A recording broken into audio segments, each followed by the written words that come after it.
तो कैसे हैं आप लोग? आशा करता हूँ कि बेहतर होंगे और आप सभी का स्वागत है आपके अपने यूट्यूब चैनल अभिषेक एजुकेशन ऑनलाइन क्लास में।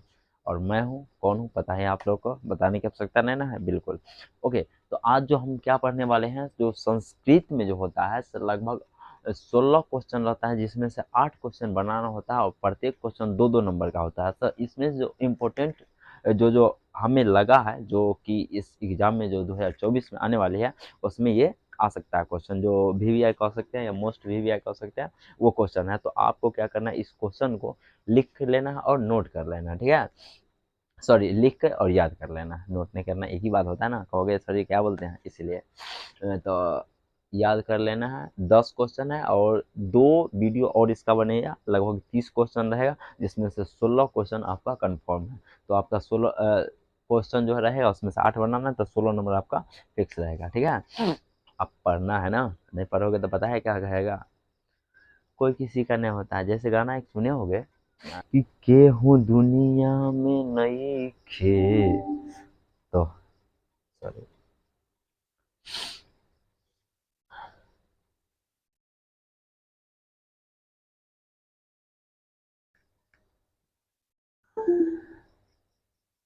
तो एक गाना सुने होगे, अगर नहीं पढ़ोगे तो कि के हूँ दुनिया में नई खे, तो हरा सिवा हो, तो हरा सिवा प्यार में नई खे गोरी, हम बेवफा हो, हम बेवफा। अब बेवफा तो हो ही जाएगा ना, नहीं पढ़ोगे अच्छा नंबर नहीं आएगा तो क्या कहेगा, तू तो पढ़त नहीं रही। और कुछ करोगे नहीं तो क्या करेगा, छोड़ के भी फुर। तो इसलिए क्या कर, पढ़ लो पहले, थोड़ा अगर ओकरा से ज़्यादा नंबर आ जाएगा ना, कहोगे देखिए हमारा थोड़ा सा ज़्यादा नंबर आ गया, कहोगे ना, और कहीं थोड़ा ज़्यादा उसको आ गया तो बाबू पता है क्या होगा। तो बकवास की बात छोड़ते हैं, हम आते हैं मुद्दे पे, ठीक है? थोड़ा सा इंटरटेनमेंट के लिए हम कुछ बोल देते हैं तो गलत व्यू में कोई नहीं लेगा, ठीक है? पहले बता दिए हैं, ठीक है? नहीं तो कमेंट करने लगते हो खराब खराब, इसलिए बता दिए हैं पहले। तो देखते हैं, पहला क्वेश्चन है कुल की रक्षा कैसे होती है। तो पहला क्वेश्चन है कि जो कुल जो होती है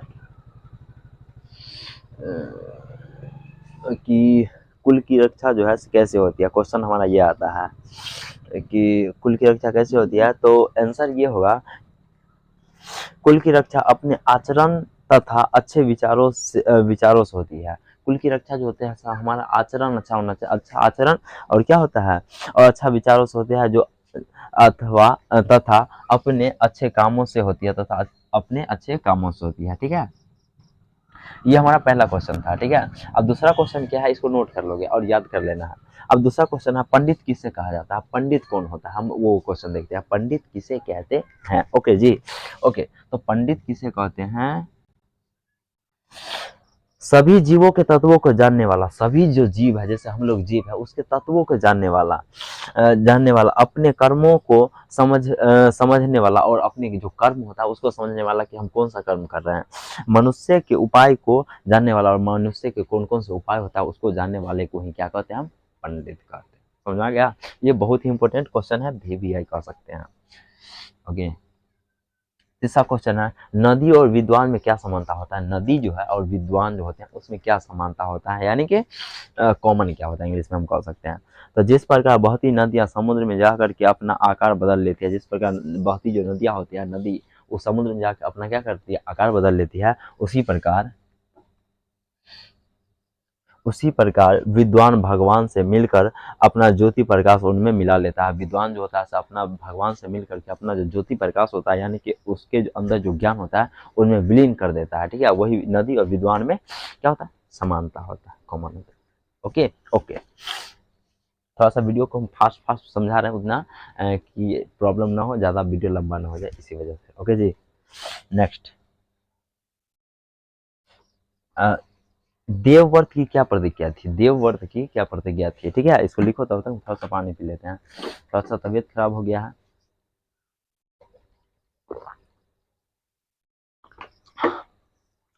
तो सुनते हैं देवव्रत की क्या प्रतिज्ञा थी।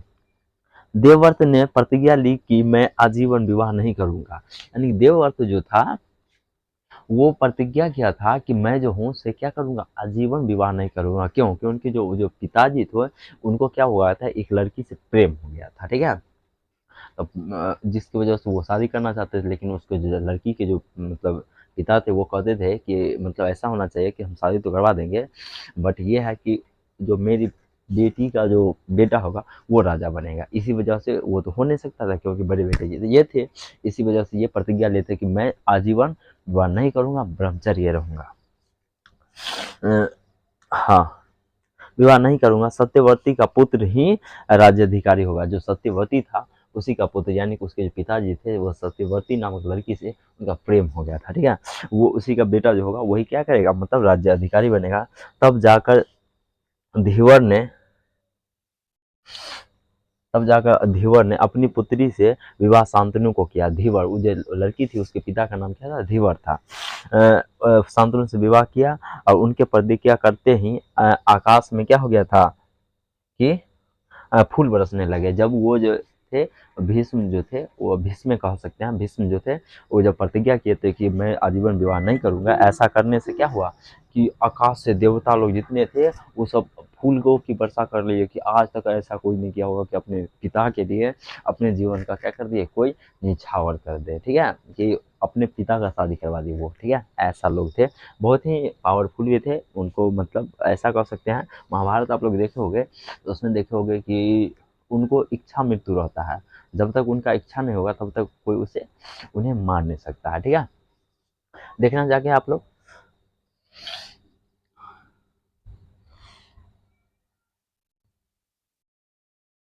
अगला क्वेश्चन, नरक के 3 द्वार कौन कौन से होते हैं। नरक जो होता है उसका 3 द्वार कौन कौन से होते हैं उसको देखते हैं, ठीक है। ये भी अच्छा क्वेश्चन है, आ सकता है एग्जाम में। नरक के 3 द्वार काम, क्रोध और लोभ होता है। नरक के 3 द्वार काम, क्रोध और लोभ होता है। अब ज्यादा लोभ हो जाएगा तो भी प्रॉब्लम है, क्रोध अगर ज्यादा हो जाए, जिस प्रकार आप देखते हो अगर कोई कोई आदमी क्रोध में रहता है तो वो गलत काम कर देता है ना। अब देखो जिस प्रकार जैसे कोई लोहा होता है ना, उसको अगर मोड़ के देखो, क्या मुड़ाता है नहीं ना, लेकिन लोहार के पास ले जाओ उसको गर्म कर देता है, गर्म यानी गुस्सा दिला देता है, अब मैं थोड़ी सी क्या कर देता है, टेढ़ा कर देता है। इसलिए क्रोध नहीं करना चाहिए हमें, ठीक है। काम वासना तो पता है आप लोग को, हमें बताने की आवश्यकता नहीं। अगला क्वेश्चन देखते हैं हम, 6 नंबर। भगवान बुद्ध ने पटना के बारे में क्या कहा। भगवान जो बुद्ध थे वो पटना के बारे में क्या कहा था, ठीक है। ये बहुत ज्यादा इंपॉर्टेंट क्वेश्चन है, लगभग आएगा ये क्वेश्चन, ज्यादा उम्मीद रखिएगा। क्या कहा।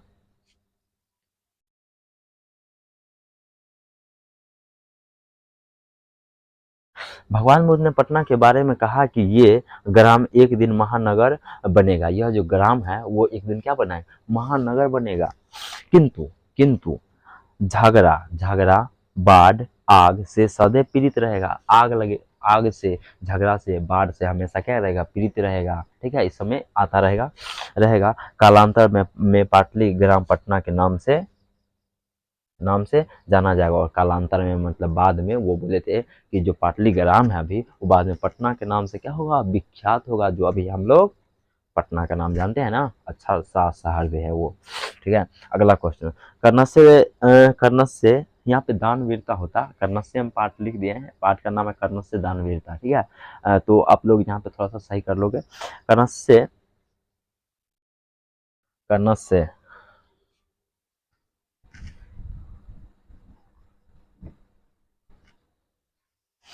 तो देखते हैं, कर्णस्य दानवीरता पाठ के आधार पर इंद्र के चरित्र का वर्णन करना है। इंद्र के चरित्र का वर्णन करना है। तो इंद्र जो था से बहुत ही कपटी था, हम उसके बारे में देखते हैं और थोड़ा सा हम डिटेल में बता देंगे इसको। कर्णस्य दानवीरता पाठ के आधार पर इंद्र एक कपटी था, बहुत ही कपटी था, जो अपने पुत्र की जीवन की रक्षा के लिए ब्राह्मण का भेष धरकर इंद्र भेष धरकर दान में इंद्र का, सॉरी इंद्र नहीं होना चाहिए यहाँ पे, कर्ण होना चाहिए कर्ण। यहाँ पे लिख लोगे आप लोग, हमसे थोड़ा सा मिस्टेक हो गया, कर्ण होगा यहाँ पे, ठीक है। यहाँ पे थोड़ा सा सही कर लोगे, यहाँ पे मिस्टेक हो गया है टाइपिंग करने में। यहाँ पर क्या होगा, कर्ण का कवच और कुंडल क्या कर लिए थे वो, मतलब क्या किए थे, मांग लिए थे। अब एक चीज देखिएगा जो कर्ण जो ई था, मतलब क्या कहते हैं उसको, इंद्र जो था उनका पुत्र का नाम था अर्जुन था, और जो कर्ण था वो सूर्य देवता का पुत्र थे। तो सूर्य देवता के जो पुत्र थे, तो सूर्य देव जो थे उसको कवच और कुंडल दिए हुए थे। अगर वो जब तक उसके शरीर पर रहेगा तब तक कोई भी शत्रु हो उसे मार नहीं सकता, ठीक है।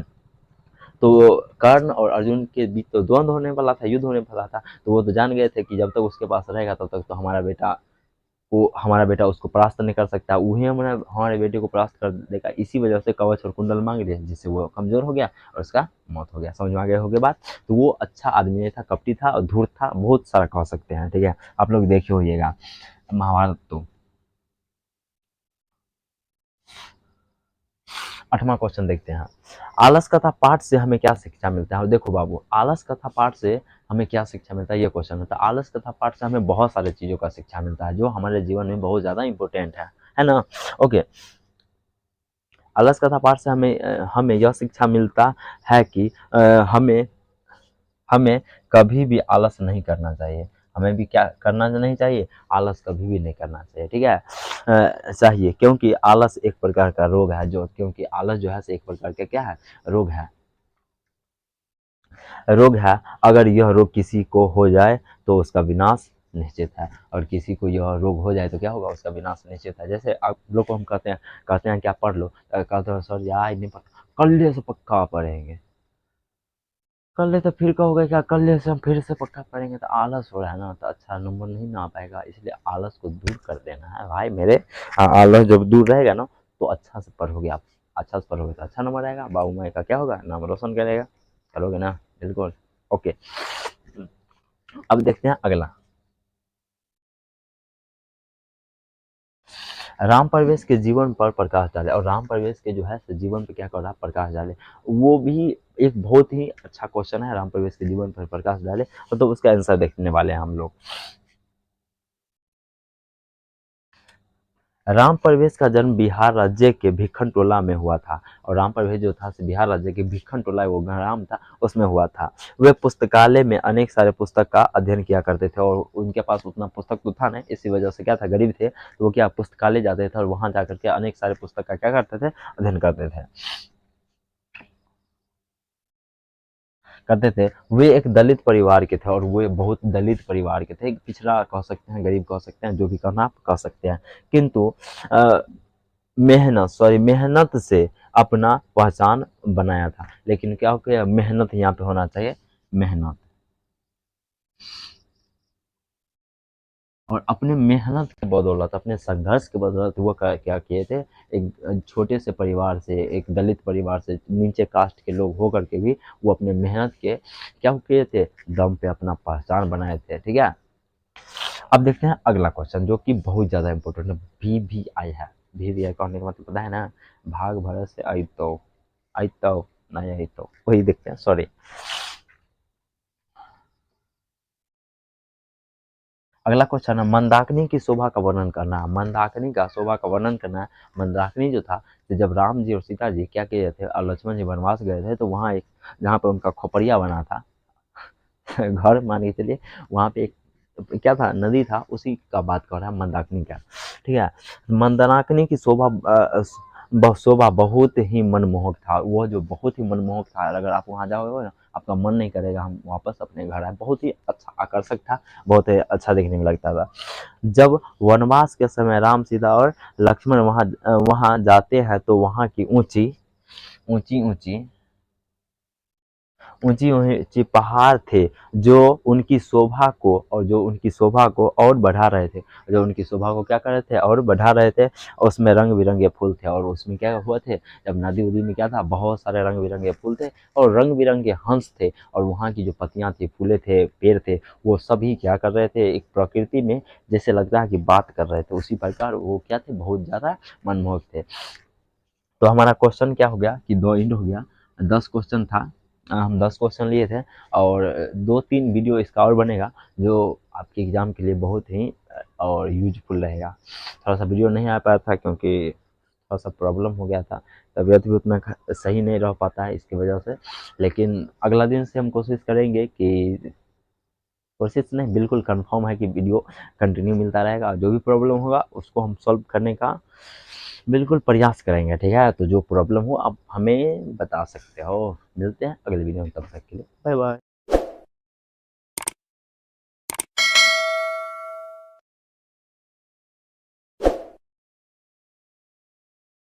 बाय।